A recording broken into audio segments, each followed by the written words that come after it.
Come on, buddy. Just constantly shot to the face. To the face, boy. Right here on the side. Anybody know anything about it? He's one of the DA prosecutors. Before 2013, only 11 prosecutors in history had ever been killed in the line of duty. This case changed that number to 13. Prosecutors are aware of the risk that comes with the job, but I think the general public doesn't really think that a prosecutor's job is that risky. I remember one time I was working on a case where I was leaving the courthouse late at night by myself, and that particular case involved the defendant who was in a gang. And the gang members were all outside the courthouse cussing me and calling names, and I thought they could shoot me here, they could follow me home, and I was scared that night. But this case went beyond just being scared and threats. This case involved two very well-respected prosecutors who lost their lives, as well as an innocent bystander who was murdered in cold blood. This put prosecutors all over Texas and all over the country on red alert.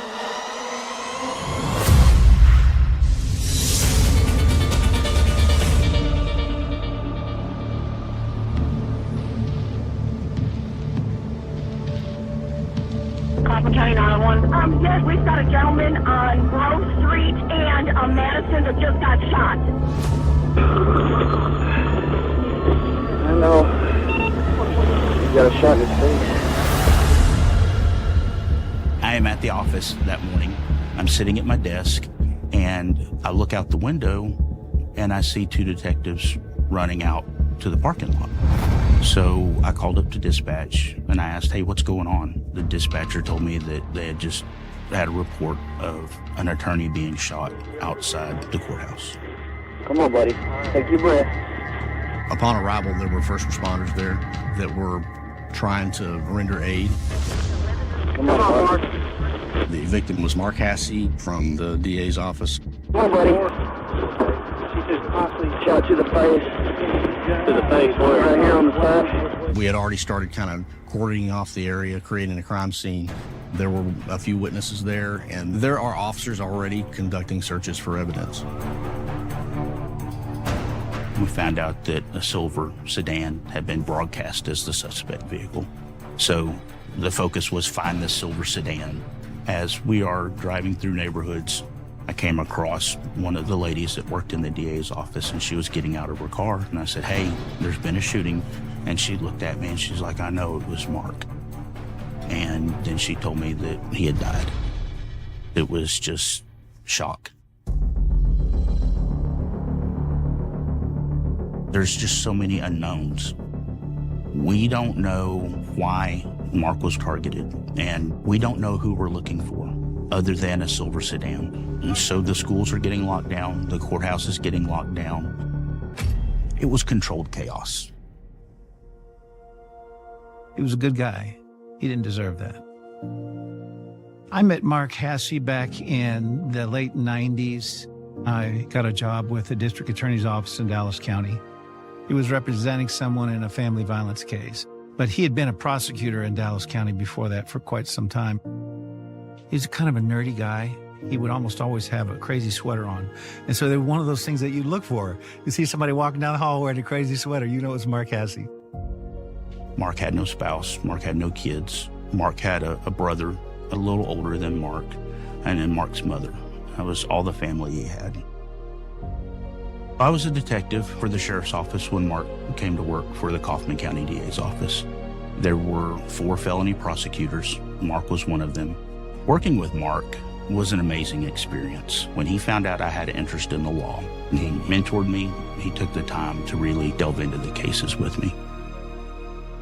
As a prosecutor in Kaufman County, he really, really had a strong sense of justice. He was a warrior. My phone blew up with prosecutor friends from North Texas, throughout the nation. This really rattled the prosecutorial community. When prosecutors all across the country heard about Mark Hassey being shot as he walked to the courthouse, every one of us thought, it's got to be related to work. It's got to be somebody he's prosecuted before. It's got to be somebody he made mad because he went after him. The Kaufman County DA's office couldn't take this on. They couldn't be objective. So someone else had to look at this and decide who did it and can we make that case and prove it. So Kaufman County appointed special prosecutors from Dallas County. We were asked very quickly if me and Toby would consider coming out there to help the investigation. Bill and Toby were immediately called upon to be special prosecutors, so they were able to get to the crime scene while it was still fresh. That's probably a pretty rare thing to have happen. So Mark would have parked right here with his truck, and he was facing out, got out of his door and started walking over the block to the courthouse. He gets up to the sidewalk, and halfway through this entry, that's when a silver gray car comes in. A handful of eyewitnesses saw different parts of the encounter, and they described a man dressed in black with a mask. And the man in black gets out and confronts him about right here. And eyewitnesses were the man in the body shop. But that door's open, he was standing right there. We could see them shoving and Mark saying, "I'm sorry, I'm sorry, I'm sorry." Mark Hasse shot 5 times. And the final shot was like right there. And Mark drops, and that's the wound that primarily bleeds out on the parking deal. This witness saw the shooter pull out another gun and start shooting in the air, probably to frighten everyone away. You know, it's easy to get away with something in broad daylight if you scare everybody and keep their head down. And then the car flees down here, and our civilian's able to follow him for a few blocks before she loses. And she's on the phone with 911. There's a Kaufman patrol officer a few blocks that way working a burglary. Dash cam picks up the gunshots. He hears them, self-dispatches over here. Parks are about right there, so his dash cam is shooting this way. And you can see the last moments of Mark's life. We had no casings around here. So we're figuring he had to be a revolver, which means it's somebody that may be familiar with law enforcement because he doesn't want to leave spent shell casings. The DA, Mike McClellan, gave a press conference very quickly after Mark's murder. And I think all of us that were there or watched it were concerned because Mike was so angry. This hit him so personally that he basically issued a challenge to the murderer. I hope that the people that did this are watching. We're going to find you. We're going to pull you out of whatever hole you're in and let the people of Kaufman County prosecute you to the fullest extent of the law. We knew the killer would be watching somewhere. We were just hoping the killer wouldn't take it as a challenge. Mike was super concerned for the safety of his employees, especially as they went in and out of the courthouse on the town square. He would assign some of his police officers to kind of bodyguard people, walk them in and out. Everyone was extra skeptical of people that came through the metal detectors at the front door. People from all over the state just started flooding in, rangers and troopers, federal agencies, FBI, DEA, ATF, probably 200 agents in Kaufman working this case at one time. The fact that a prosecutor was gunned down in broad daylight on the steps of the courthouse, of course they're going to bring in everybody that they possibly can to get to the bottom of who did it. What makes the murder of a prosecutor so different is the suspect pool. Other than the traditional motives where law enforcement is trained to look, we now have additional suspects, which is any case that Mark Hasse's ever prosecuted. So the clues could be buried in the courthouse. They could be in Mark's office. They could be in his files. We need to go back and reinvestigate Mark's cases. Mark Hasse was a prosecutor for a very long time, and he was handling the highest profile, most serious cases that Kaufman County had. So it could take them years to get to the bottom of all those cases. The investigation had a lot more work to be done.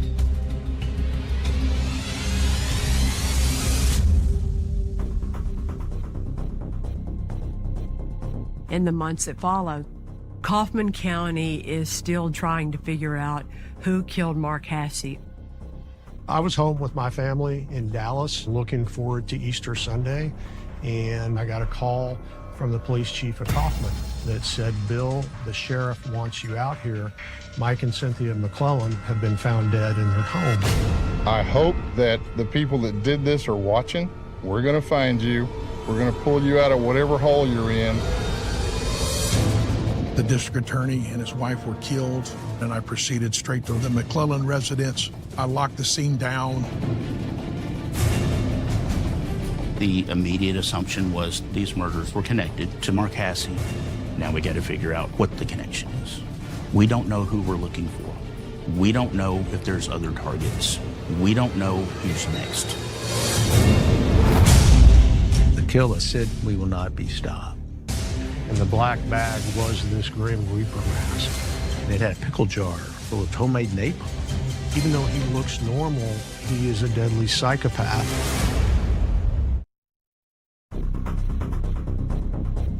As rare as it is to have a prosecutor killed, to have two from the same office killed within 2 months is unprecedented. Mark Hasse's been killed 2 months earlier. This is his boss and his boss's wife. After Mark Hasse's murder, I wouldn't go anywhere without a gun. I was concerned for the safety of my family. And I told my wife what was happening, and I gave her 2 guns and said, if you don't know it's me coming through that door, get ready to use these guns, because we were freaked out. The district attorney and his wife were killed, and we began the methodical process of handling a major crime scene. I didn't see any signs of forced entry, so the door must have been opened to a known party or opened because there was some type of trickery involved. I noticed that there was quite a bit of firearms-related evidence there. Cartridge cases. Based on just the visual survey, it would have been a semi-automatic rifle, .223 caliber. There was damage from bullet impacts to furniture, walls, as well as the 2 bodies of Mr. McClellan and his wife, and they were both shot multiple times. McClellan crime scene, way too many rounds were fired just to kill 2 people. There were 20+ rounds fired. It seemed very personal that they probably knew the person that killed them. We were canvassing the neighborhood. We asked, did the neighbors hear the shots? We couldn't find anyone that heard it. But there was a neighbor a few houses down, and they spotted a white car driving down and then driving back.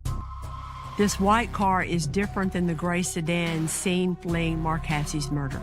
At this point, the investigators were not sure what to make of that car, but they needed to track it down as soon as possible. That day, we were all going to meet and go out, and then we got the call later that next day that they had been killed. I was in shock. I even went so far as to say, okay, y'all, this hasn't really happened. And it wasn't until the funeral home, that it dawns on you that it did happen. Mike was a fatherly figure in the office, and his wife, Cynthia, would always bring in cookies and baked goods to the office, and very motherly in her interactions with the office staff. When the McClellans were murdered, the enormity of it really hit me. I lost some friends.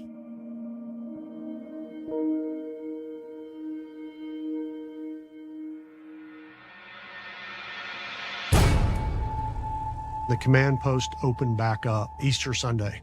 We had an anonymous Crime Stoppers tip line. It was web-based, and we got an online tip from someone claiming credit for the murders and said, I shot Mark Hasse, and I used a .38 and a .357. That's somebody that has some knowledge that hasn't been released publicly. So we had a pretty good idea that we were interacting with our actual killer. The email said, do we have your attention? As a show of good faith, have one of the county judges resign by Friday, or the killings will continue. We will not be stopped. What was really unique about this tip, it was somebody that was fairly sophisticated at that point with the internet. They were using an IP anonymizer. That's the program for somebody to start masking their identity online. So it makes it more difficult to trace. So we were not able to track down the person who wrote the tip. To me, the similarities with Mark Hasse and the McClellans were overkill. Mark Hassey was shot 5 times with the revolver. Mike McClellan was shot 16 times. Cynthia 4 times with the rifle. And it looked personal. They have to be connected. We found out Mark Hassey and his boss, Mike McClellan, only tried one case together, and that was in 2012 when they tried Eric Williams. Eric Williams had been tried for the theft and burglary of computer monitors from the courthouse. Eric Williams had actually been a commissioned police officer, and then he was elected Justice of the Peace in Kaufman. Justices of the peace are pretty prevalent in the South. My dad was a JP, and believe it or not, they don't need to be lawyers because Daddy sure wasn't a lawyer. They're elected every 4 years, just like every other government official. They can marry people, but they also deal with traffic tickets, Class C misdemeanors. Usually the things where all you have to do is pay a fine. That's what you go see the JP for. Eric was accused of stealing from the courthouse. Dad approached him and said, hey, resign or I'm going to prosecute this. He refused. Eric Williams is a very, very smart man, very high IQ. I think he thought he could beat it. And went to trial and he got convicted. The courthouse surveillance footage of a man stealing, seen here, was used in the criminal court case against former Kaufman County Justice of the Peace, Eric Williams, who was convicted in the theft of computer monitors. You're a JP who's been prosecuted for any kind of theft. You can lose your license, you can lose your livelihood. That's going to devastate your life. So we made the decision to try to do a knock and talk on Eric Williams to see if he's involved with the murders. We sent 2 officers over to his house, and in fact, when they knocked on the door and said, can we come in and talk with you? And the lawyer that Eric was, he actually said what he was thinking. He narrated his thoughts. I know I shouldn't, but yeah, guys, come on in. Do you have anything to do with it? No, absolutely not. If you give us the weapons that you own, and look at your house, make sure there's no weapons there. I mean, I don't think that's asking a whole lot if you didn't do anything. But that's not going to stop anything. Eric let them in, and they saw pieces of AR rifles in the house. The type of weapon used at the McClellan's murder. Since he was a convicted felon, he could not have any firearms. So, based on that knock and talk, we were able to get probable cause to search his house. We went in the house. It looked like somebody that's into computers and is on the internet a lot. Law enforcement did a quick download of his computer searches. He was kind of doing surveillance on Hassey and the McClellans. He was running license plates that were connected with the addresses, neighbors' license plates, trying to get a pattern of life. This eagle-eyed investigator we have found a note in his kitchen. It said, this looks like a Crime Stoppers password. The Crime Stoppers tip line was web-based. The system itself is set up to be anonymous. However, the person that gives the tip is assigned a unique password. And when we tracked it back, that's how we knew it was Eric Williams that had sent the tips.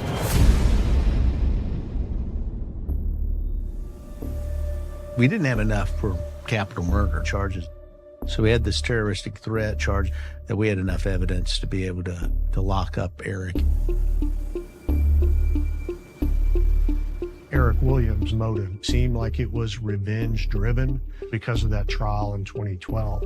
We had pieces of AR rifles and his computer searches, but we didn't have cars and weapons to connect Eric Williams to the murders. The next day, my cell phone goes off, and a friend of Eric Williams calls me. He had seen the coverage of the search warrants, and he goes, I don't know if this is important, but I rented a storage unit for Eric Williams. I thought, oh my God, it's actually happened. We're going to find something that's linked Eric Williams to those murders.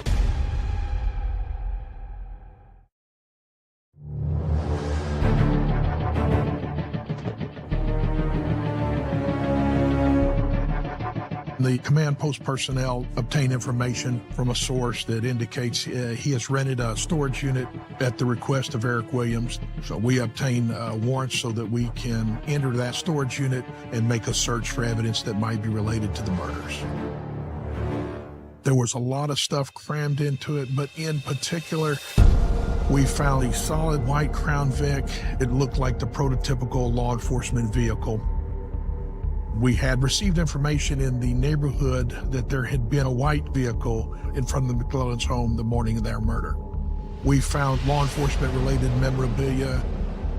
We found tons of firearms-related evidence, some .38 caliber weapons, quite a bit of boxed ammunition. But what struck me is we found 223 caliber bullets, the same bullets that were fired at the crime scene. In the storage shed, Eric Williams had ejected a live round into a plastic container, and the tool marks of the ejection site matched the 20 rounds found at the house. That was a smoking gun. We've got enough now to move forward with capital murder charges.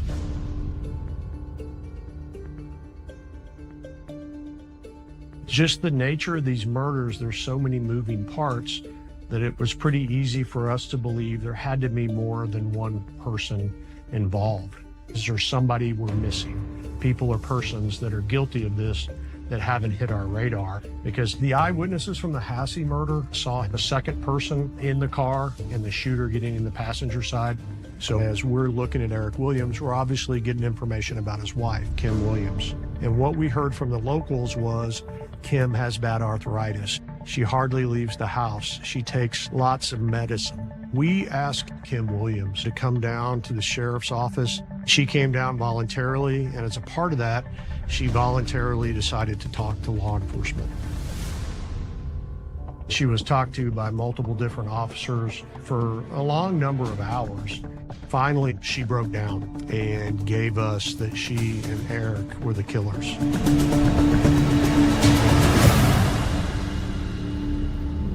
And that she was the driver on both murders. And Eric Williams actually pulled the trigger himself. Kim Williams told us on the McClellan murders that Eric Williams was dressed as a police officer, and that was his plan to come up as kind of a SWAT officer, knock on the door and say, there's a shooter in the area, let us in, we're here to protect you.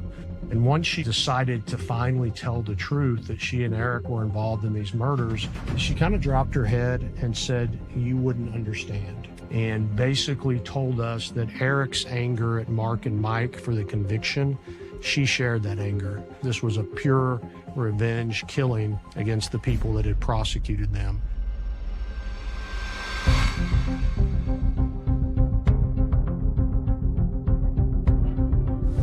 Because two Kaufman County prosecutors were murdered, that entire office can't handle this case. They're conflicted out for all kinds of reasons. You're going to have to call in somebody new who's an outsider. And so Bill and Toby were appointed as special prosecutors for Kaufman County. It's a unique position because it's not your home territory, and you have to learn as quickly as possible to do things their way, at the same time bringing all of the knowledge and experience that got you appointed as a special prosecutor in the first place. We wanted more information from Kim Williams against Eric Williams. Toby and I talked extensively. You never really trust an accomplice unless you can corroborate them. They had to tread very lightly in figuring out how to handle her, how to deal with her, and how to use her as a potential witness. We didn't have the murder weapon from the Mark Hasse murder and from the McClellan murders. So when we talked to Kim, she said Eric Williams threw the guns from the Hasse murder into Lake Tawakoni. So DPS brought in their dive team. The lake they were searching was just zero visibility. So it's like fingertip searches by feel, kind of in chocolate milk. They were out there probably 30 days total, spread over almost a year of searching. We were hours away from abandoning the search. We're never going to find anything when we got the phone call that the dive team had found guns and a phone. When the guns and the phone came up out of Lake Tawakoni, they were in a black bag. And we didn't think much of the black bag until we dried it out. And the black bag was this Grim Reaper mask. So it had the guns that were used to kill Mark Hasse contained in the killer's mask. Eric Williams wanted his face disguised from the witnesses, but he also wanted Mark Hasse to be able to recognize exactly who was about to kill him. And that's when witnesses heard Hassey say, I'm sorry, I'm sorry, I'm sorry, right before he was shot by Eric Williams. So we knew Kim Williams was at least telling us the truth because everything she told us was corroborated with physical evidence. Bill and Toby decided to try Eric and Kim Williams separately. When you are trying Eric Williams, from the beginning it's pretty apparent you're going to need to seek the death penalty because he killed 2 prosecutors. And his wife is also involved, but as a lesser player, and you're not going to seek the death penalty on her. If you're not going to seek death on both of them, they are never going to be tried together. Their trials are always going to be separate. We had 3 murders and 2 separate incidents. So we put a lot of thought and we went to prosecute the McClellan murders first. Eric Williams' beef was with Mark and Mike. He shot Mark in public by himself. He could have done the same thing to Mike. Instead, he chose to kill Mike at home, knowing Cynthia would be a witness. There was absolutely no reason for Cynthia McClellan to die. So we wanted to try that case first because it was a very strong case for the death penalty. They charged him with capital murder because they broke into the house. Burglary plus murder equals capital murder.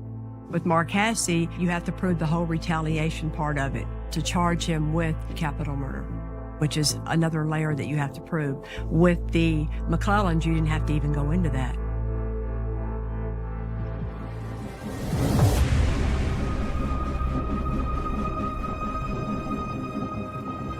There's circumstantial evidence, forensic evidence, fingerprint evidence, ballistic evidence, and finally you will hear a confession. A confession this man made to the murders. He sent an email into law enforcement claiming credit for the murders, thinking he would remain anonymous. Well, he was wrong. When I did the initial opening statement and I termed that email into Crime Stoppers a confession, he got very agitated at the table and was trying to stare me down. But that's because he's a psychopath with a huge ego that thinks he's smarter and he can get himself out of any situation. Because he'd gotten away with 3 murders.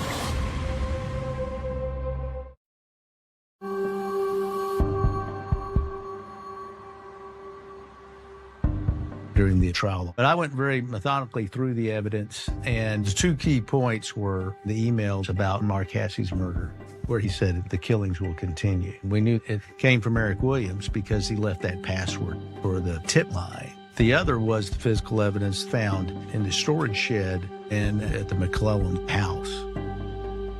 What conclusions were you able to draw after examining that live cartridge? That the marks on the case of this cartridge indicate that it was cycled in the same firearm that fired all of the cartridge cases recovered from the crime scene. We didn't find the actual murder weapon, but it was as good as finding the murder weapon. We didn't call him Kim Williams because anytime you call an accomplice or a co-defendant in front of a jury, it's an easy cross for a defense lawyer to say Kim Williams was the shooter and not the driver. And we just didn't want to open up that can of worms. We were blessed with so much circumstantial evidence. I asked the jury to consider this. If it's not Eric Williams, then who would it be? No one else fits. No one else has motive. No one else is the common denominator. We felt our case was strong. But anytime you're in front of a jury, you can get somebody that just doesn't want to deliberate. You can get a hung jury 11-1. So something can still go wrong. But the defense in this case was so hamstrung, most of the witnesses were not cross-examined. So they kind of saved their defense fireworks for the closing argument. Not one fingerprint, not one piece of DNA. There's no burden on the defense to put on a single witness. The whole burden is on the state of Texas to prove the case. There is no known murder weapon in this case.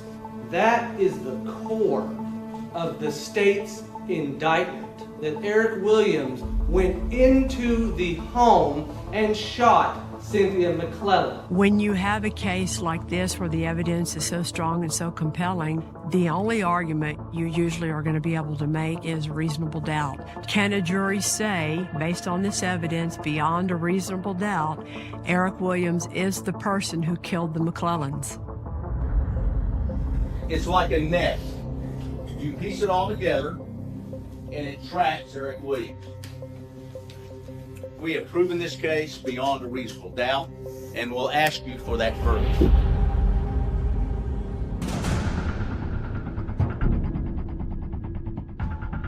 Right before the verdict came back, Eric Williams looked very, very confident. He sat over there with a smirk on his face the entire trial. We, the jury, unanimously find the defendant, Eric Lyle Williams, guilty of capital murder as charged in the indictment. You may be seated. And I think when he heard that the jury found him guilty, it just kind of deflated him. I think he was so delusional, he thought he was going to walk away. The guilty verdict was a relief. There was a sense of comfort, like, okay. It was the next phase. That was the nerve-wracking part of it all, is whether he was going to get the death penalty or not.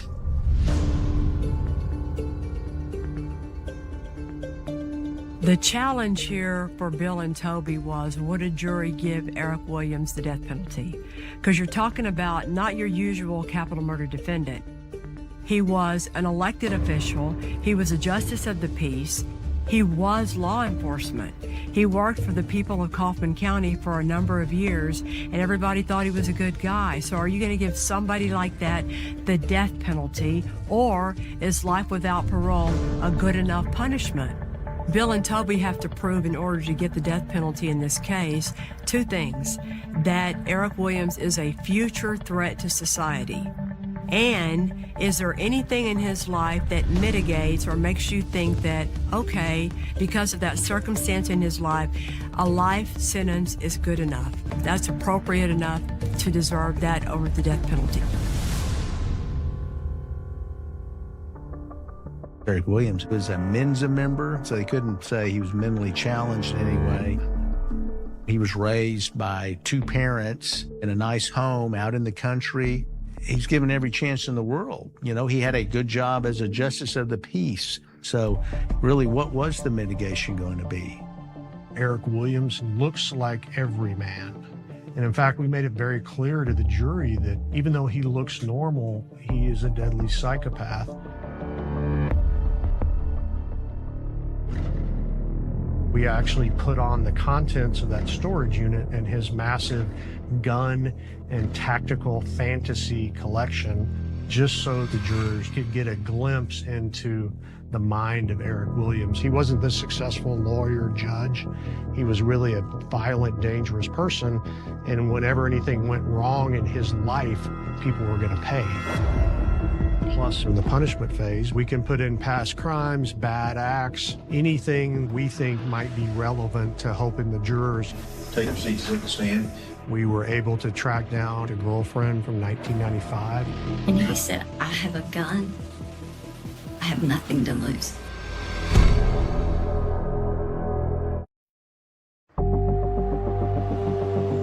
Take your seats at the stand. During the punishment phase of the trial, the prosecutors called Janice Gray to the stand to talk about an incident that happened to her back in 1995 after she and Eric Williams broke up. We went to I don't know, I guess it was a sports bar type. We had a small conversation about me wanting, to have another relationship. It wasn't anything big. And he said, well, I have a gun. If you walk away, I'll use it. I have nothing to lose. I was maybe shocked, maybe scared. I just stood there. What Bill and Toby were trying to do is show with Janice Gray, this was just another step in a line of violence that Eric Williams committed. It didn't just begin and end with what happened to Mark Hasse and the McClellans. It started way before that. And that Bill and Toby are showing the jury, you think you know him because he was our Justice of the Peace in Kaufman County. You don't know him at all. And then we called Kim Williams to the witness stand. The defense was nervous. They didn't know when we were going to call Kim Williams. You could see the defense lawyers like, is she ever going to come? Because they didn't want her. Are you guilty of these capital murders? Yes, I am. Do we have any deal? No, we do not. Did you pull the trigger in these murders? No, I did not. Who did? Eric Williams. He was mad at Mark Hasse. He was mad at Mr. McClellan. Who did he bear the most animosity towards? Mark Hasse. because he prosecuted him. What was to be your role in the murders? He wanted me to drive. I so believed in Eric and everything that he told me. His anger was my anger. I think her testimony was just ice cold. How they plotted this revenge, they planned it. One of the things that was so compelling and cold was how the night before they were going to murder the McClellans, Eric would model his different law enforcement uniforms. It was like a runway. You know, he would come in and change out. What do you think of this or this one? And his plan was to talk his way in. He was going to say, hey, there's an emergency, you're in danger, I need to come in.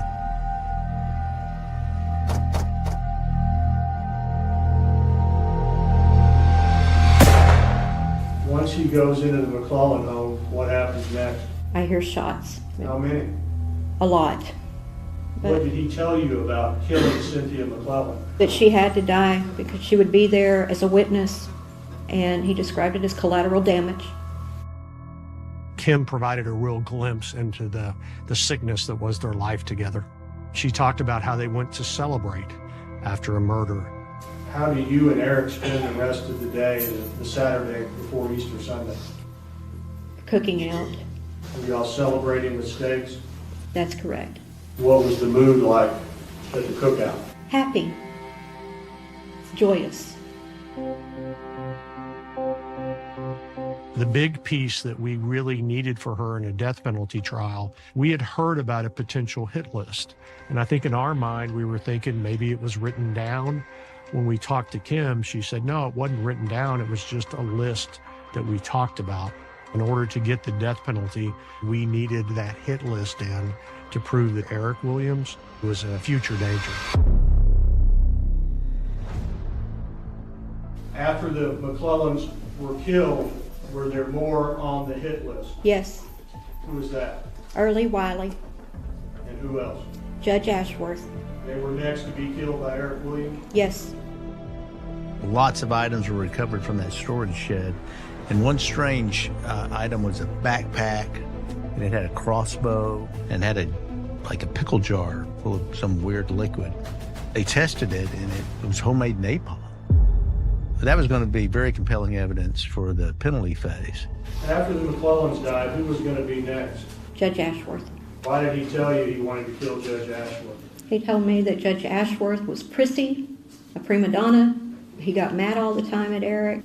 Where was the murder supposed to take place? At his home. With the crossbow?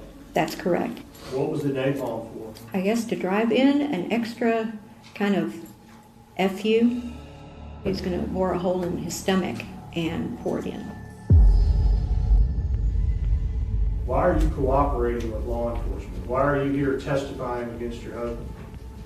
Because those families deserve this, and I want to give it to them. At the conclusion of final argument, the jury is sent out to deliberate. And after the jury deliberated for just a little bit, the judge sent the jury home. So everybody in the courtroom went home wondering what the verdict was going to be.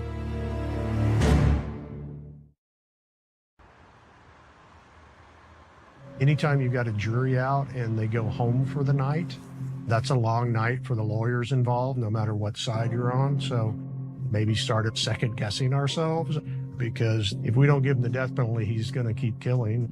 He's smart enough to be a danger behind bars, too. When we came back the next day, almost immediately, they had a verdict. Mr. Williams, the jury having found you guilty of the offense of capital murder in this court to carry out the sentence of death. Was death. I think it was just an overwhelming sense of relief. Lawyers don't high-five after big verdicts.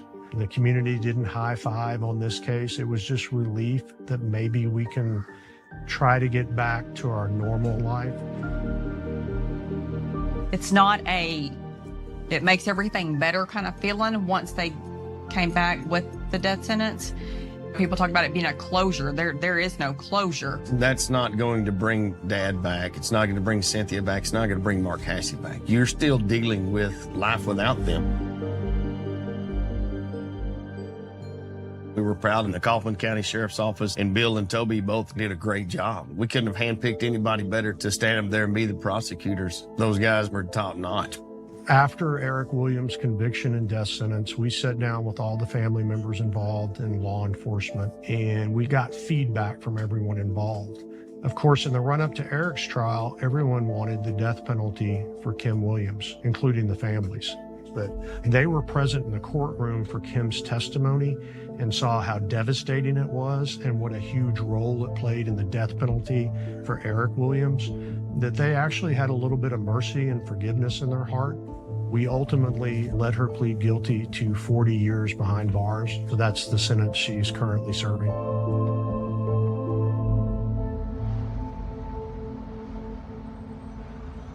I never tried a death penalty case where I knew the victims.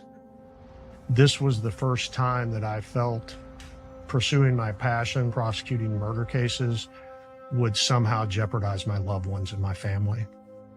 It was very personal in that way. And also, you felt like you were fighting for the criminal justice system. If you're going to make lawyers targets, then you will have to pay for it. Mike and Mark lost their lives because of their jobs. And I know we don't typically think of line of duty deaths involving prosecutors, but that's because they're so rare. I do consider it a line of duty death, and I'm glad their service is kind of honored in that way. I want people to realize and never forget the victims. The name of the person that committed these murders will be in the history books forever. But the 3 people that he killed were wonderful people, and I want their memories to be carried on. Every day of their lives, they did stuff together. There wasn't a time that he wasn't there and she wasn't there. They were always together doing something.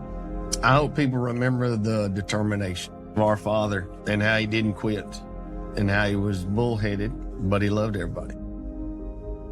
Mark Hasse stood up for what he believed in, and he paid the price for it.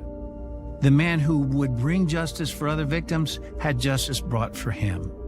When you take your oath, your job is, as a prosecutor, to seek justice. People don't really think of the prosecutor as being the one who keeps the streets safe, but ultimately, if you do your job right, that is what you're doing.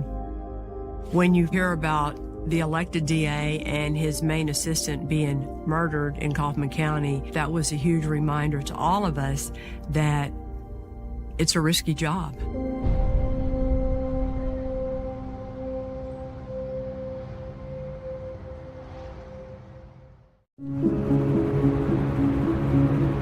You might ask yourselves, who, other than a murderer, would conceal a body? Who other than a murderer would want to conceal the cause of death? Good afternoon, Police Scotland. We've just come into an old building, there's like a full skeleton. Right, okay, just stay where you are. Officers have been dispatched, okay? At the end of all of the work you carried out, you would be unable to say whether this man had died a natural death or an unnatural one. Yes, I can't say. Keep thinking to yourselves, how can I say that this was murder? When the prosecutor acknowledges he's got no evidence to show how the death occurred. Did you have a brother, Ian Coots? Yes. I'm worried that because they don't know how Ian died, that they might find him not guilty. The accused, David Barnes, sits in that dock, innocent, presumed innocent by our law. There is only one sentence for murder, and that is life in prison. If it's not proved that the accused assaulted and murdered Ian Coots, then you must acquit. When you consider all of the evidence, I suggest that what will emerge is a compelling, convincing case in which you will find David Barnes guilty of the murder and guilty of attempting to defeat the ends of justice. Your verdict must not be based on speculation or guesswork. The only verdict open to you is one of murder. If it's not murder, it's nothing.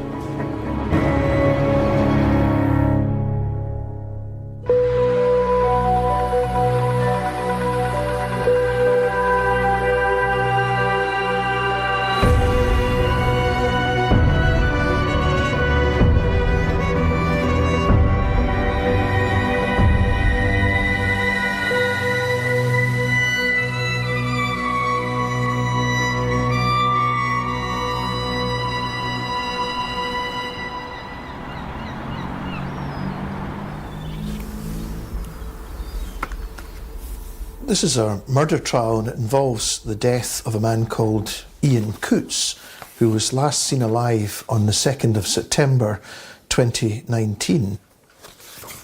The accused in this case, David Barnes, was someone who was known to Ian Coates. I will suggest that David Barnes was responsible for the death and he had a motive.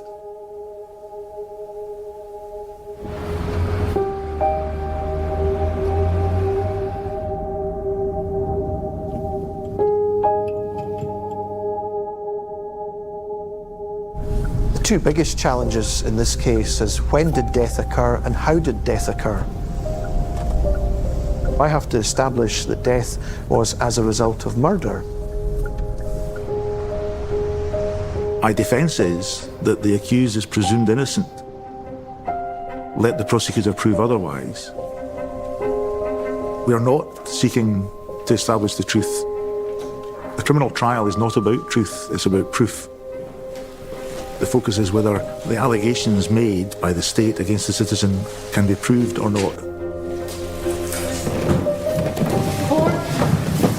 You prove it. David Barnes, please take a seat. Because if you don't prove it, the law says David Barnes is an innocent man. Miss Wicksworm. My Lord, I appear on behalf of the panel, David Barnes. He pleads not guilty. Okay.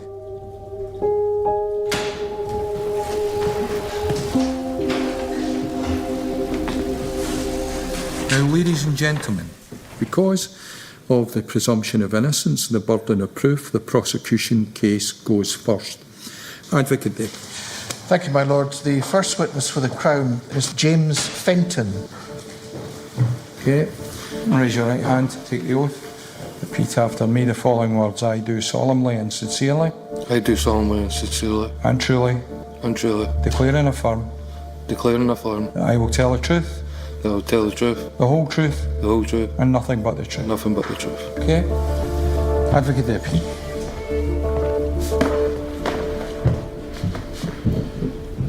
Do you have a hobby which involves visiting disused and abandoned properties? Yes. And do you just explore these buildings? Yeah. Do you take photographs? Yes.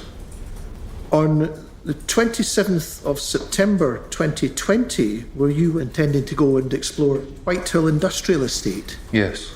I'm going to play some drone footage I'd like you to watch.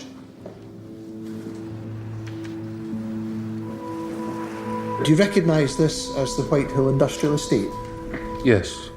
Did you enter one of these units? Yes, we'd been looking in most of them. Right. Okay. You see there what appears to be Unit 99. Did you enter that part? Yes.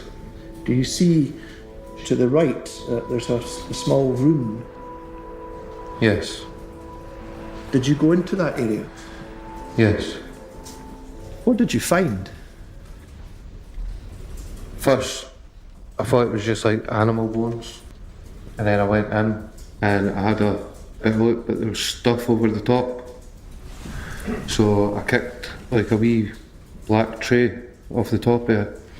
And then that's when I seen like a foot.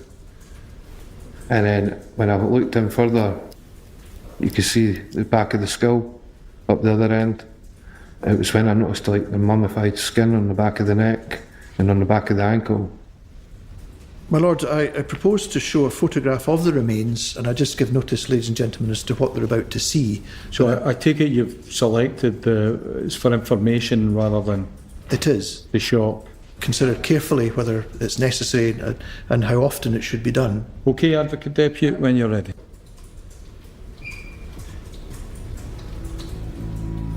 And is that what you saw on that occasion? Yes. Thank you. Could we take that off, please? Having discovered the remains, did you phone the police? Yes. And tell them what you'd found? Yes.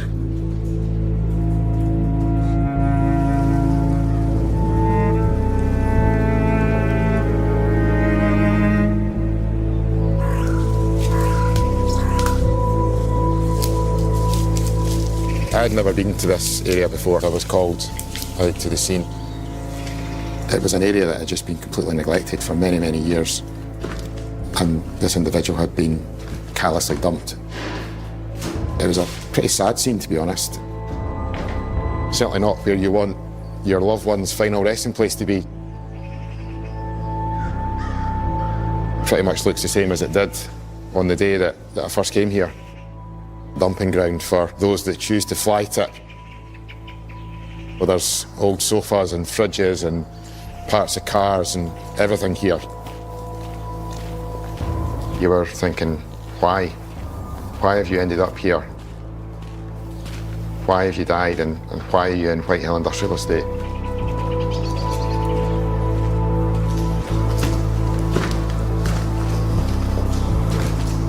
It was just lying from head at the left and feet propped up against the wall on the right there. When I saw the remains, my first thought was there was no remnants of clothing really other than one shoe. And it was quite clear to me and to others that there was something suspicious around this death. The first big question in my mind was, who is this person? We really couldn't take the case any further forward until we identified who the person was. Advocate Deputy. Thank you, my lord. Next witness is Detective Sergeant Scott Roxburgh.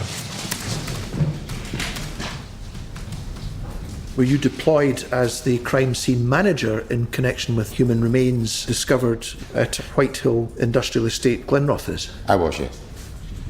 Was one of the first objectives to discover the identity of the remains? Yes, there was, yes. Did that involve specialists with skills in facial reconstruction? It did, yes. Was it possible to create an image as to how this person might have looked in life? It was, yes. And I've put on the screen production number 14, and is that the image that was created? Yes, that's the image that was created, yes. When you see the person, you can see their eyes, you can see what they would have looked like. It certainly makes things a lot more real. You then start to ask yourself who he is. Does he have family? Are his parents still alive? Has he got children? You're just desperate for information. We all thought there's a good chance that this person's going to be on the DNA database, but that wasn't the case. We searched the missing person database, didn't get any hits, so we looked at known homeless individuals that were known to sleep rough in the local area, but we didn't seem to be getting any breaks whatsoever, no matter how hard we tried. The image was released to the media by the DCI. Our inquiries up to this point have been unable to identify this man, and we know that he was at least 35 years of age. This man may have been a father, may have been a brother, he may have been an uncle. My hope is that the family will recognise the man and be able to provide us with information that will assist in identifying him. It was only after a few hours of that going out that a call came into the incident room. A member of Fife Council, he said that she thought that the image that had been put out in the media resembled that of Ian Cootes. And she provided a bit of context around that with regards to Ian Cootes' council house having been abandoned, which was near to where the remains were found in Kinglassie. And from that point on, the investigation really gathered pace. It's a matter of agreement that the remains are those of Mr. Ian Cootes, last seen in person on the 2nd September 2019, and remains found on the 27th of September 2020. Is that correct? Yes, that's correct. All right, thank you very much. I remember seeing on the news that remains had been found in Glenrothes. Never for 1 minute thinking it would be my brother. But it was Ian. He was the oldest of the family. There was 10 years between us. I was the baby. Ian is a wee boy. And it looks like My mum's gave them a really bad haircut. Growing up, Ian was a bit of a cheeky chappy, always in a wee bit of bother. When Ian was 16, he left the house to join the army. I was only 6 at the time. Looking back, I think he struggled when he came out of the army, getting used to civilian life. And there was probably a lot more going on behind the scenes that we just didn't pick up on. But just like a lot of families do, you grow apart, you lead different lives, you have kids, you move away, and that's what happened to me and Ian. But we're still brother and sister, and we still loved each other. He was just a nice, simple man that wouldn't do anybody any harm whatsoever. He lived in a nice, wee, peaceful area, and the thought, who could have done that to you, and why would they have done that? In my head, there was nothing to gain from doing that to Ian. Nothing. He was just a simple man living a simple life. And that got took away from him.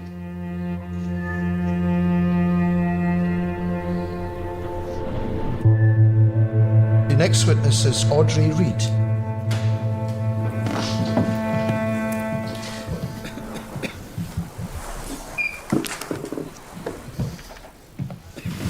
Could we put the computer on, please?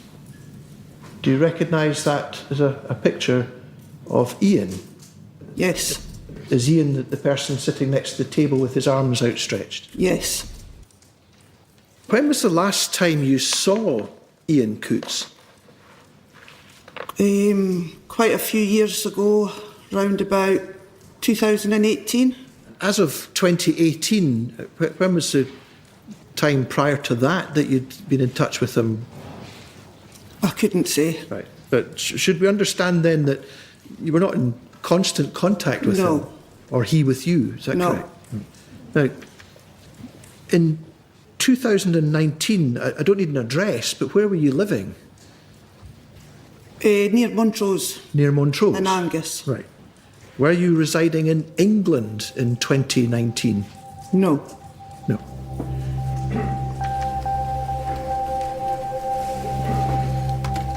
There is an element of theatre in a trial.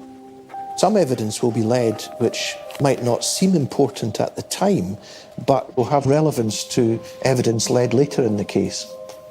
Was there any other sister of Ian's residing in England in 2019? No. No. Okay, thank you.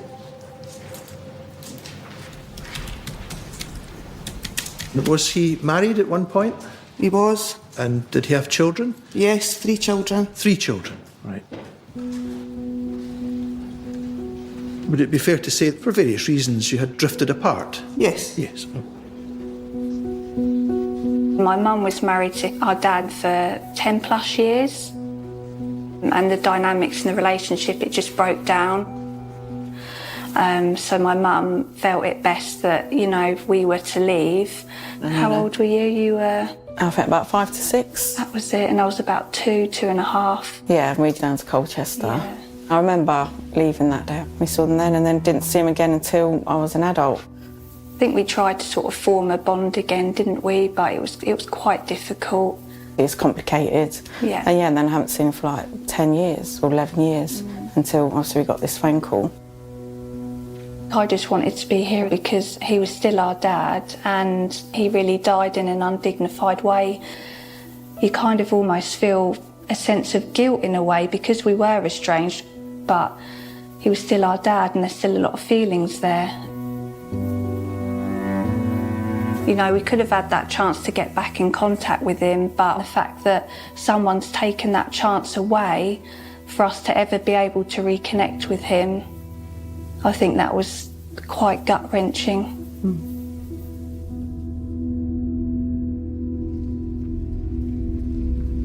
What we can do, Pete? Thank you, my lord. The next witness is Kerry-Ann Shearer. Dr. Shearer is a pathologist.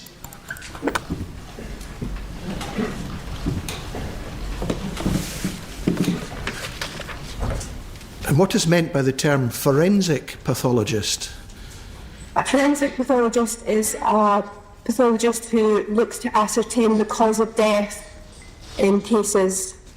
In broad terms, just describe how you went about your task with these remains.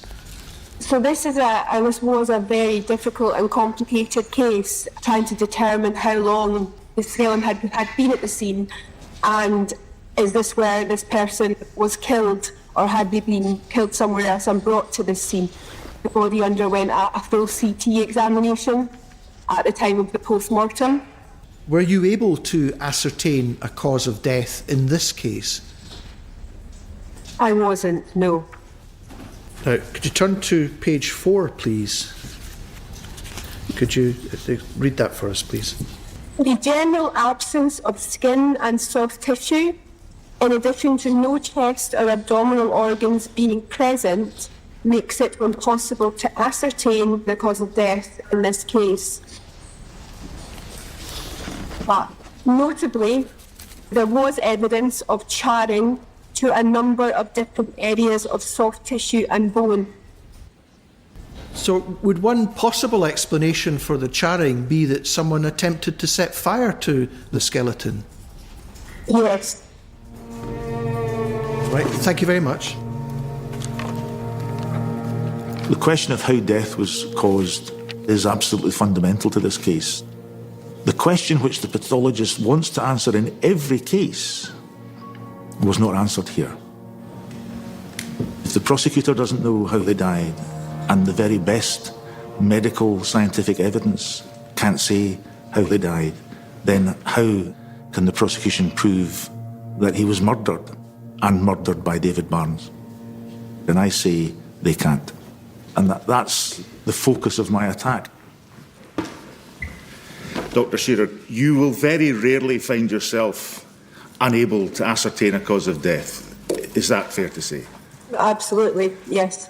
We always want to find the cause of death.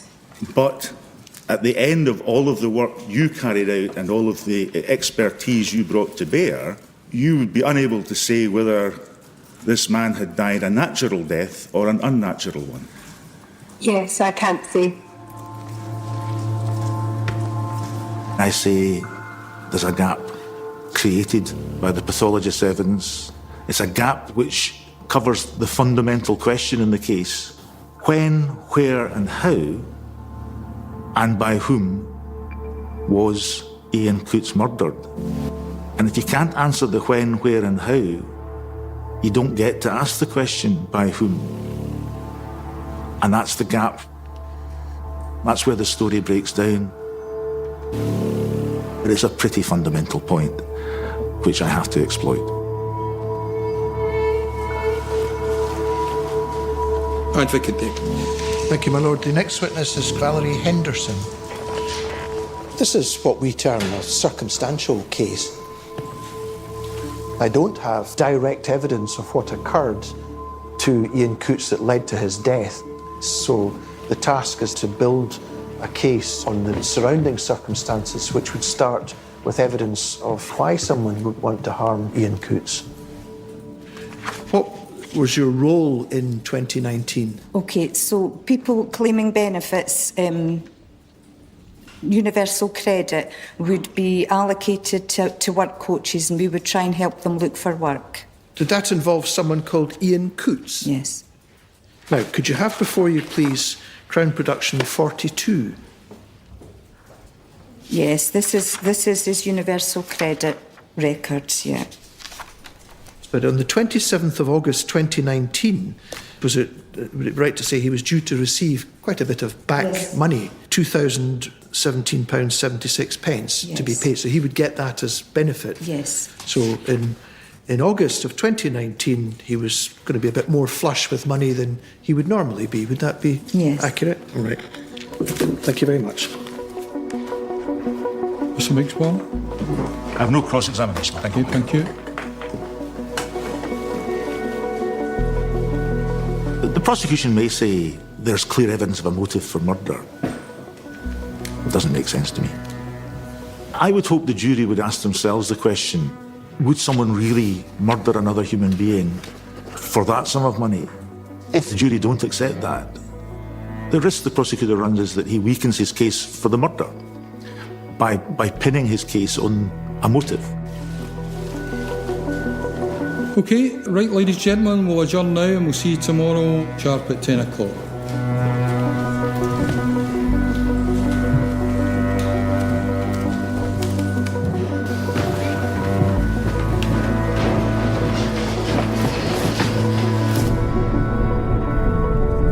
Once we'd identified Ian, it was really, really important to gather all the victimology. So, who is the victim?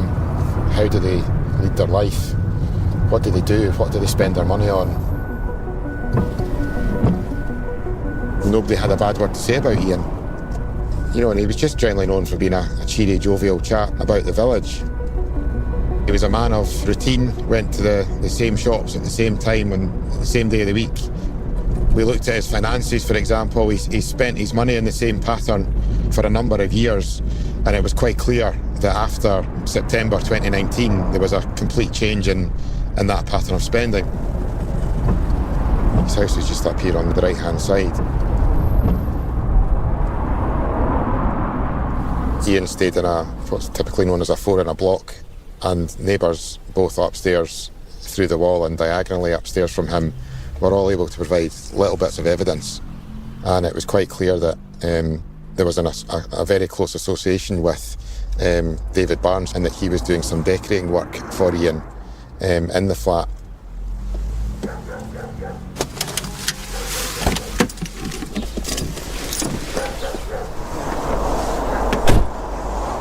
So that's Ian's front door right in front of me.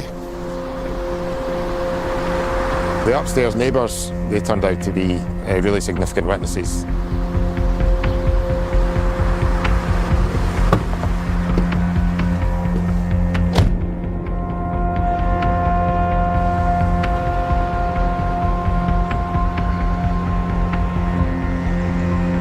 What do we do, Pete? Thank you, my lord. The next witness is Kevin O'Donoghue.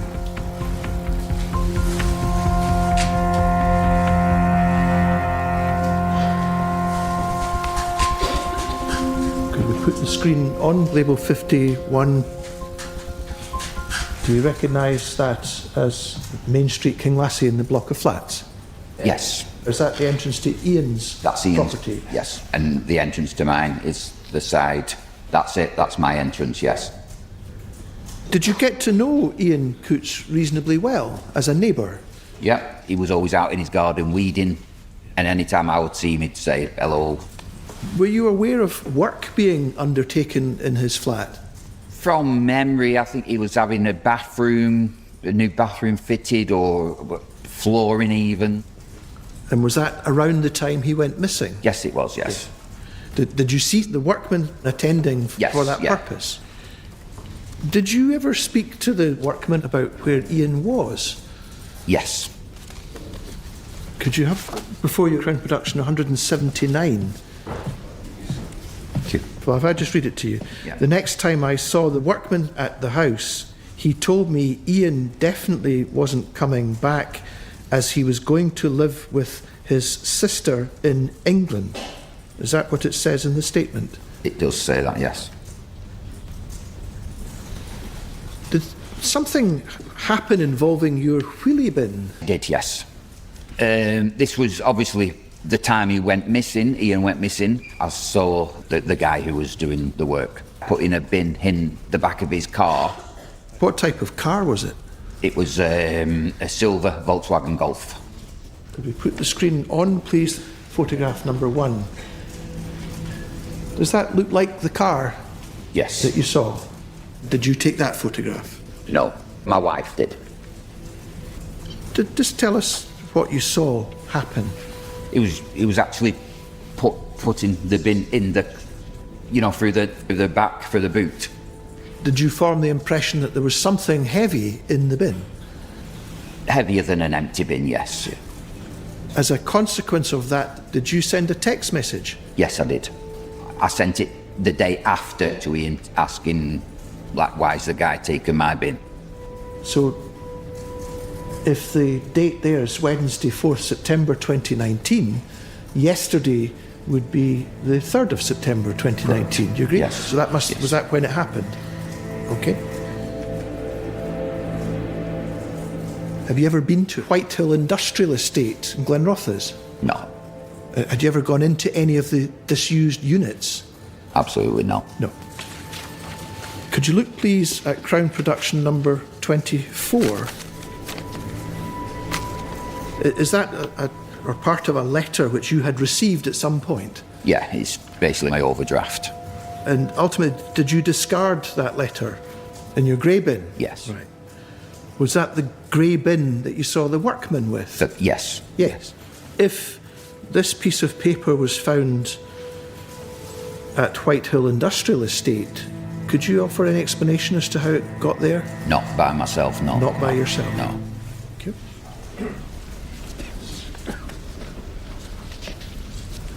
Could you describe the person who was trying to get the bin into the back of the car? Kind of tallish, slimish build. Could you look round the court and tell me if you see anyone who resembles him?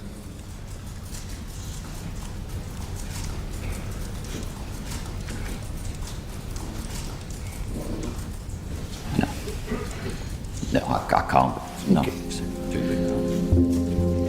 All right, thank you.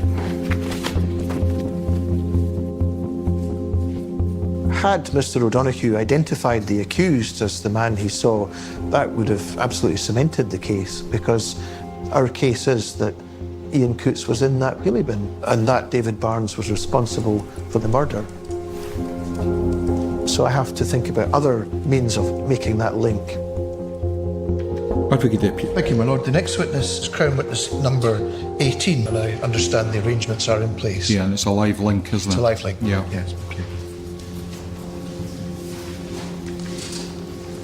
Okay, and can you see and hear me okay? Yes. Were you in a relationship with a man by the name of David Barnes? Yes. When did that relationship start? August 2019.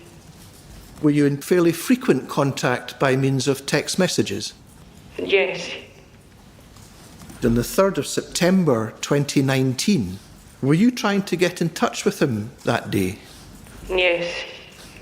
Were you having any success? No. I'm going to show you a document. It's a series of text messages. And do you see that the message says this? Don't rush yourself. You're clearly busy, that you've practically went off the radar for messages and didn't answer. Is that a message you sent to David Barnes's device? Yes. Do you see the next message? A message from David Barnes's device. I forgot to turn my data on. Sorry, babe. I'm on way home now. Exclamation mark and a series of crosses or kisses. Do you see that message? Yes. Over the following months, did he appear to be relatively wealthy compared to the months prior to September 2019? Yes. Do you know the source of that income? No.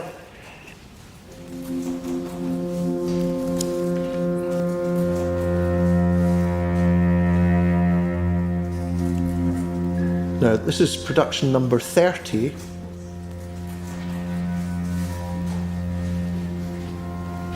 Do you recognise that vehicle? Yes. It looks like my car. Do you recognise the person in the vehicle? No. Look at the second photograph. Close up. Do you see that? Do you recognise? David Barnes. That's David Barnes. And he's holding something, is that right? Do you know what that is? Phone. Did you recognise the phone as well as David Barnes? Yes. It's familiar to the phone he had. You can see a slightly orange surround on the phone. Is that how his phone was? Yes. Thank you very much.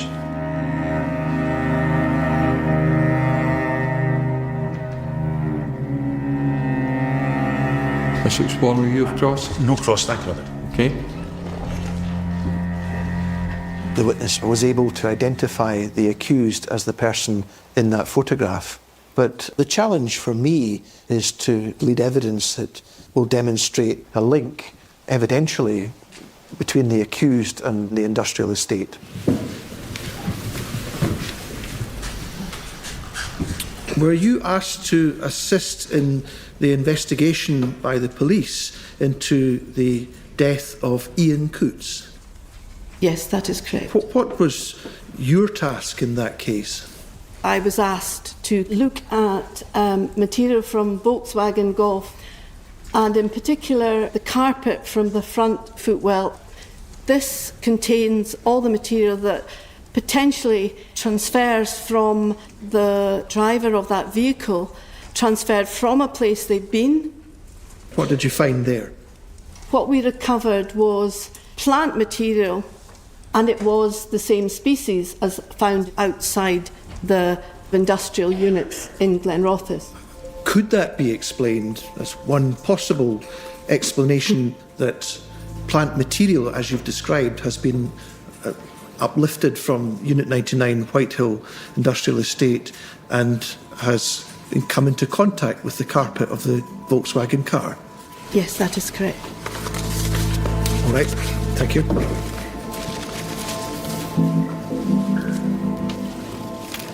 So what? So what if you conclude that David Barnes had some involvement in depositing the remains of Ian Coates in that place, using that wheelie bin? So what? Because bear in mind the question is this: not did he deposit the remains there, but did he murder him? And those are two different questions, and they are capable of having two different answers.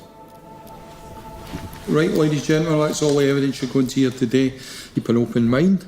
Do not begin to decide this case until you've heard all of the evidence. Your role is as judges, not detectives. Not your job to solve the case.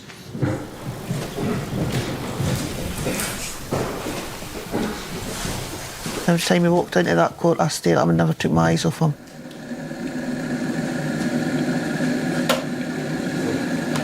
Just to say, you're no winning.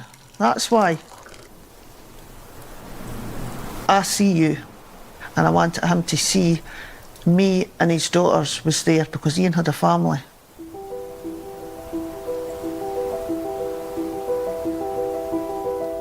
And I wanted him to see that. He had people that loved him.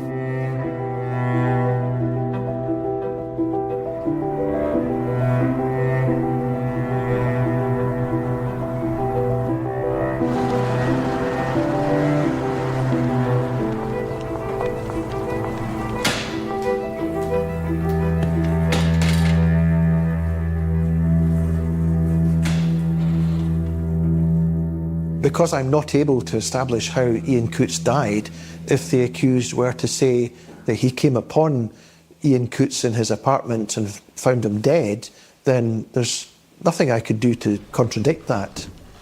That would result in an acquittal if that was accepted by the jury. So I had to think about that and counter it. Could you have before you, please, Crown Production number 38?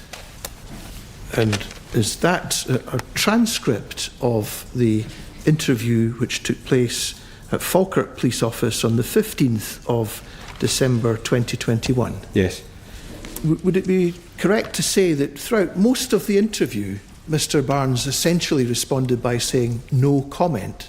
Yes. Now, could we put the screen on, please? Do you recognise that as an image from the interview with Mr. Barnes? Yes. You've not gone into the house and found him lying there dead. But you know what? Got his PIN number. I'm in a really bad place. So that's not happened? No. That's not happened. Come on. Thank you. So in that excerpt, your colleague suggested a scenario. So you've not gone into the house and found him lying there dead and gone, you know what, I've got his PIN number, I'm in a really bad place, so that's not happened. And Mr. Barnes replied, no. Yes. The prosecution have taken one aspect of a lengthy interview and presented it as important evidence. And I intend that the jury should hear the whole context. Because this is a man whose word could not be relied upon at all, who lied about all sorts of things. Mr. Wixwell. Thank you. One thing you couldn't expect from David Barnes at that interview was an honest answer to any question. Good morning, Detective Constable Young. What we would see if we played the whole interview or read through the whole transcript is the ridiculous lies he had told in other contexts. Is that correct? Yes. You'd had a look at medical records for him in which he had claimed some things to have happened which were complete rubbish. Is that right? Yes. Claimed he'd been a tree surgeon who'd been operating a chainsaw and fallen out of a tree and dislocated his shoulder. Didn't he?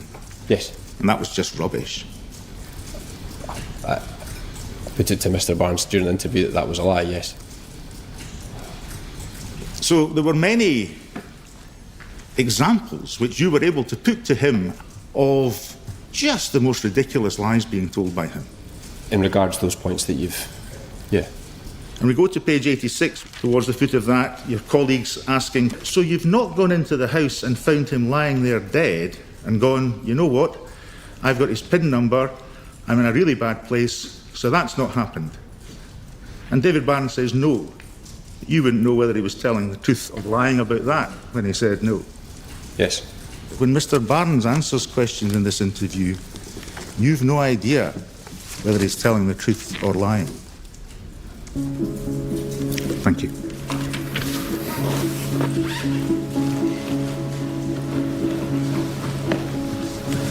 Chances are that Mr. Barnes will be furious that I did that. But it was a tactical decision, and that's what I'm there for, to make those decisions. I need the jury to realise that his truthfulness is suspect, so that they don't exclude the very real possibility that that scenario could have explained everything that happened in this case, which would make him not a murderer.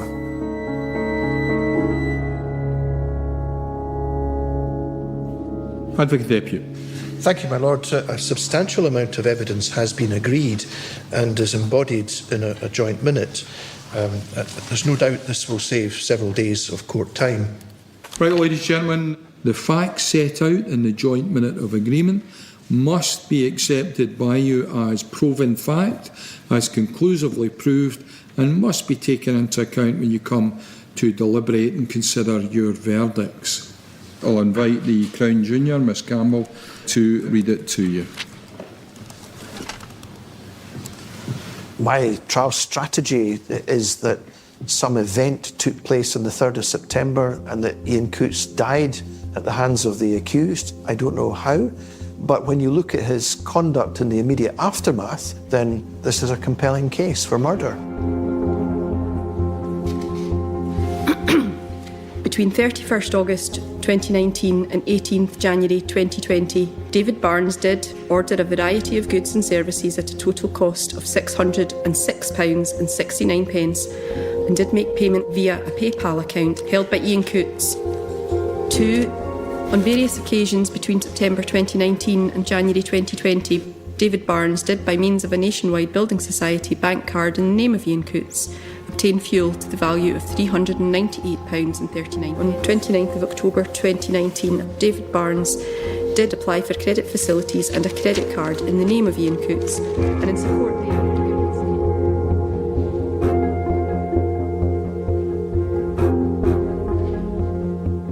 I would hope the jury have that mental picture of David Barnes in these various places, just thinking about the fact He is plundering the money of a deceased person. 18. On 9th of December 2019 at Rothes Hall, David Barnes did pretend that he was the lawful holder of a bank card in the name of Ian Cootes to purchase tickets for an entertainment show and did thus induce it. 28. David Barnes did use a bank card in the name of Ian Cootes and from automatic teller machines did obtain $5,600. It's not just one or two transactions. There are 91 occasions when he assumes the identity of Ian Cootes. Thank you. With that, I formally close the Crown case.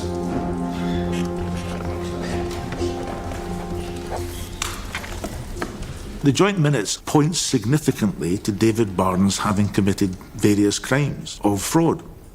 But as for winning the prosecution case in their own right, no, they don't. And they don't have me on the ropes because there are things that are not disputed.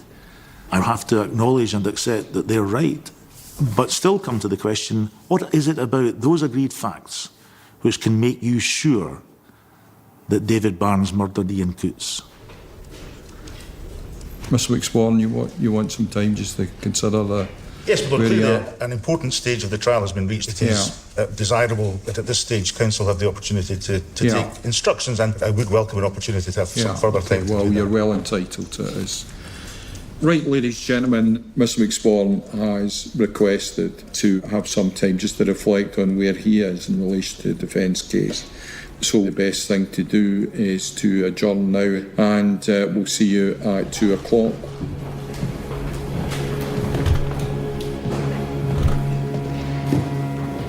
In every trial, the question will arise, should the accused give evidence? When the question arises, I will say, if you give evidence and you're convicted, you will spend the rest of your sentence wishing you hadn't. And if you don't give evidence and you're convicted, you will spend the rest of your sentence wishing you had. The decision is always for the accused. I can't make that decision for them. Court!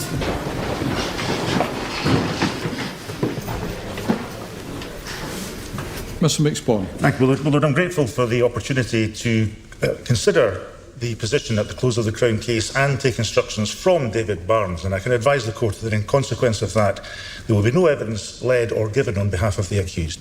Okay.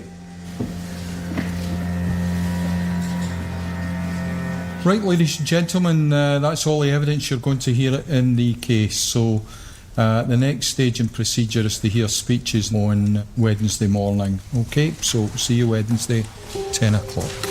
Court!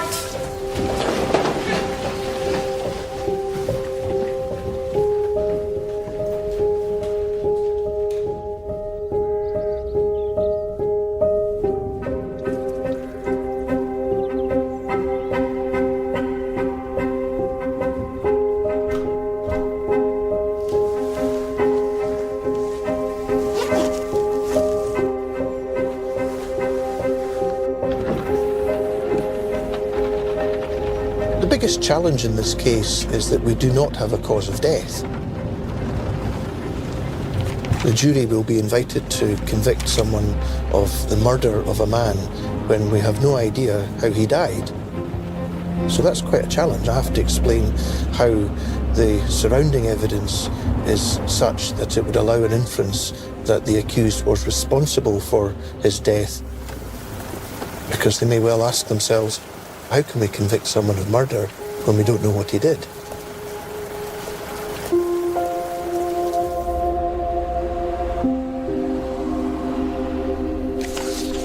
The prosecution does not have a crime scene where the murder took place. They don't have a means by which the murder was achieved.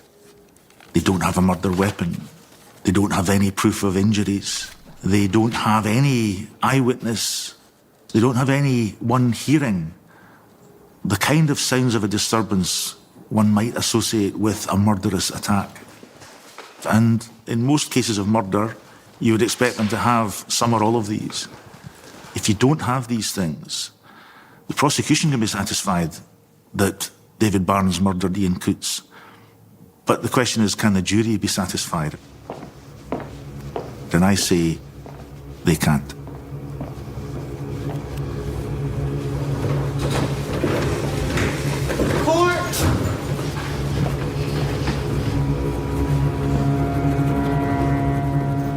call the Diet His Majesty's Advocate against David Barnes. Please take a seat.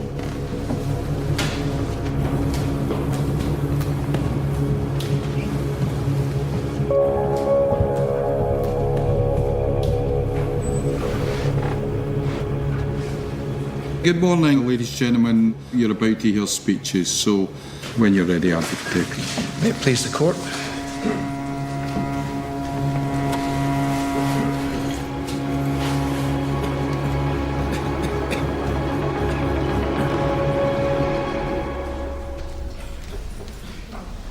On the 27th of September 2020, James Fenton found something he did not expect. A human skeleton. And you know that the remains are those of the late Ian Cootes. You might ask yourselves who, other than a murderer, would conceal a body. David Barnes assumed the identity of Ian Cootes and proceeded to avail himself of his money and pretended to be him in order to acquire goods and services. How would he be able to... None of that was disputed. It may be you have little difficulty in accepting the Crown's submissions that he was a liar and a fraudster and a thief and a cheat. But how far does that take you in considering the charge of murder? Convicting him of murder because you think he should be punished for fraud would not at all be the right thing to do. Charge 8... David Barnes tells people Ian Cootes is with his sister in England. Ian Cootes didn't have a sister living in England. Why is he perpetrating this lie that Ian Cootes is somewhere else? Why would he do that unless he was wanting to divert attention away from his own conduct? You'll recall what the policeman said. So this is not a case of you just finding him dead and taking advantage of the fact you knew his PIN number. What did David Barnes respond to that? He said no. He said no. So there's a plausible scenario which fits all of the evidence in the same way as the prosecution's theory does. And if it's just a case of saying, well, which scenario are we to prefer? I can help you with that. The presumption of innocence. David Barnes sits in that dock, innocent, presumed innocent by our law. Crown never has to prove a motive, but I suggest there was a motive here, and that is financial gain. I suggest Ian Cootes was in that bin, that David Barnes killed Ian Cootes and put him in the bin, took the bin and emptied the bin out in Unit 99. But there is more. There is more.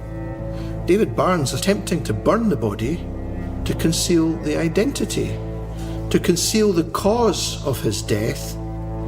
Therefore, I invite you to find David Barnes guilty of the murder and guilty of attempting to defeat the ends of justice. Your verdict must not be based on speculation or guesswork. How did Ian Cootes die?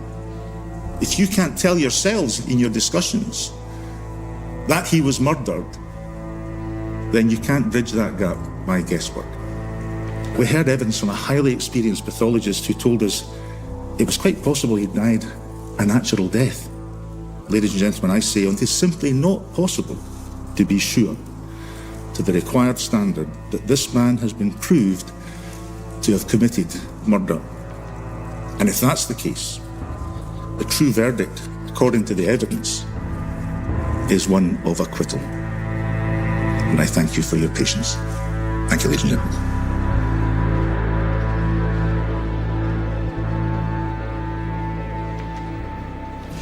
Okay, ladies and gentlemen, there are no time limits on your deliberations. The ball is entirely in your court. There are no time pressures on you. So, ladies and gentlemen, would you now retire to consider your verdicts?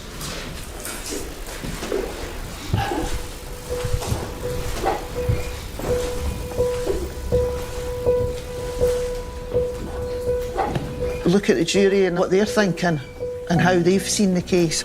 Have they seen it the same as me? And it's really hard to tell. It's in their hands.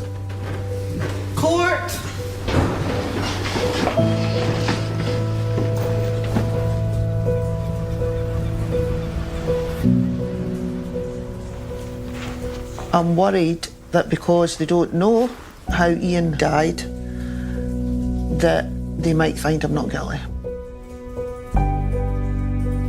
I'm scared that he's going to walk, and just knowing that he could just walk up to my door any day. I'm just terrified in case it's not the verdict that we want to get. I think the defence presented a strong argument in the closing speech. I think the case really sits on a bit of a knife edge. If David Barnes walks free, we have to accept it. We have to accept the verdict from the jury. We have to accept that we've gone through the criminal justice process, and if that is the outcome, that is the outcome. Just a waiting game now.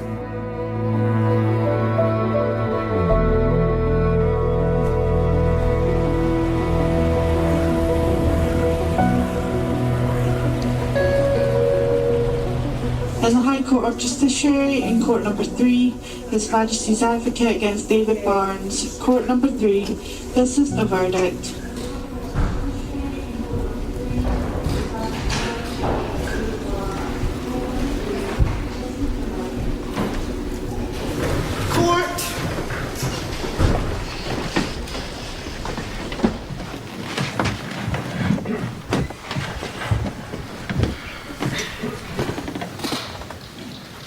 Ladies and gentlemen of the jury, will your spokesperson please stand? Can you confirm, have you reached a verdict? Yes. What is your verdict in respect of the accused David Barnes in relation to charge 1 on the indictment? Guilty. Is this verdict unanimous or by a majority? Majority.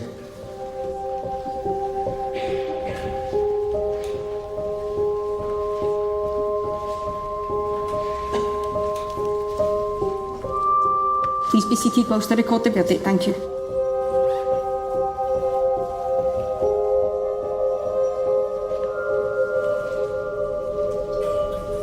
Stand up.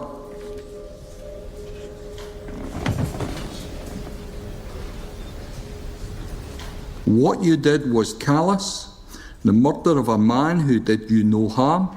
To the contrary, he gave you work. You have displayed no remorse or taken no responsibility for the crimes you have committed.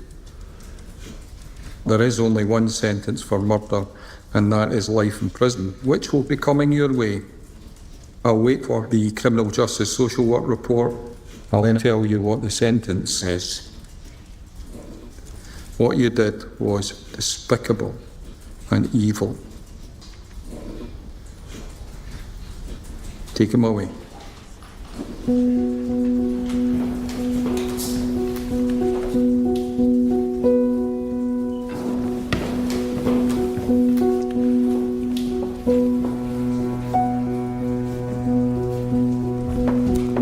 There are so many people's lives which will be significantly impacted by the words uttered by the spokesperson of the jury. A verdict of guilty, of course, is an achievement and recognition of the work that many, many people did. I hope for the family there's a sense of justice having been served, and it might make things a little easier. It will not alleviate the pain and anguish they undoubtedly still suffer. It's a little bit of closure. It'll never be full closure because we don't know what happened to our dad, and only he will ever know that. If I could see the jury, I would love to thank them. Just a huge thank you. Because you do feel grateful and that they've listened. You do feel that you've had justice done.